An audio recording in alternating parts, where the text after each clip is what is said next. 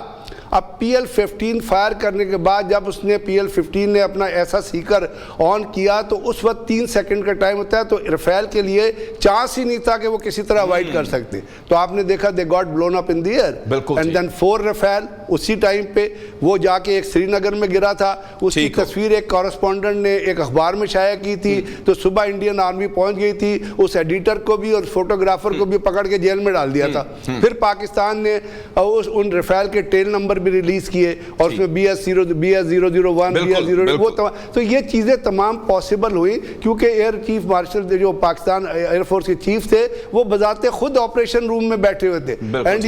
آپ جب انہوں نے ٹیک آف کیا اور انہوں نے دیکھا کہ انڈین ایئر جہازوں کا جو پوسچر ہے وہ ایک اوفنسو پوسچر ہے, تو he passed order to own ایئر کرافٹ کہ کل دیم, شوٹ دیم. تو آپ نے دیکھا اس کے بعد جو نتیجہ نکلا, یہی نہیں ایک بہت بڑی بات ہوئی تھی سلمان کہ ایک سنگل JF-10C JF-17 تھنڈر نے فلائی کیا,